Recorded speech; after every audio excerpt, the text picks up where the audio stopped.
Hello বন্ধুরা, কেমন আছো তোমরা সবাই? তো দেখো আমার হাতে এটা কি, এটা একটা মিশো থেকে পার্সেল এসছে। আর এটা আমি কিনিনি, এটা আমার ছেলেকে একজন ঠাম্মি, ওর ঠাম্মি গিফট দিয়েছেন, একজন ঠাম্মি আর কি সম্পর্কে। তো ওটা আমি ওপেন করছি, চলো তোমাদের দেখাই। তো কীরকম এসছে ওরা জানিও না, তো উনি হঠাৎ করেই সারপ্রাইজ দিয়েছেন। তো এটা আমি খুলছি, তো দেখো তোমরা।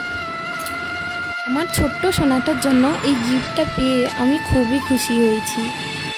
আমার সোনাটা ঘুমিয়ে গেছে, ও উঠলেই আমি এটা একবার ট্রাই করব, দেখব। খুবই আমার তস হয়েছে না যে কীরকম লাগবে ওকে, কিন্তু ও তো রাখতেই চায় না, জামাই পরতে চায় না, ওটা কি করে রাখবে আমি সেটাই ভাবছি।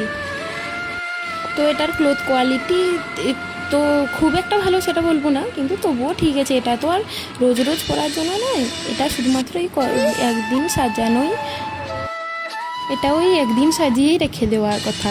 আমি আরও একটা ধুতি পাঞ্জাবি অর্ডার করেছিলাম ওর 6 মাসের অন্নপ্রাশনে, ওটা আলমারিতে পড়ে আছে, ওই একবারই পড়েছিল। যাই হোক, খুবই ভালো এসছে এটা। তো এখানে ছিল একটা পাঞ্জাবি ইয়েলো কালার, আর একটা ধুতি, তার সাথে রেড বর্ডার, আর একটা মাথার ওই যে মাথার বেল্টের মতন আর কি, হেয়ার ব্যান্ডের মতো, ওটাতে ময়ূর পালক ছিল। আর একটা বাঁশি ছিল, বাঁশিটা বাজছিল অনেক সুন্দর, সেটা বাজছে, কিছু নেই, শুধু গর্ত করা আছে তবুও বাজছে। আর এই যে একটা ও কাঁধে নেওয়া হয় এই যে ওড়নাগুলো, তো এটা ছিল। তো কেমন হয়েছে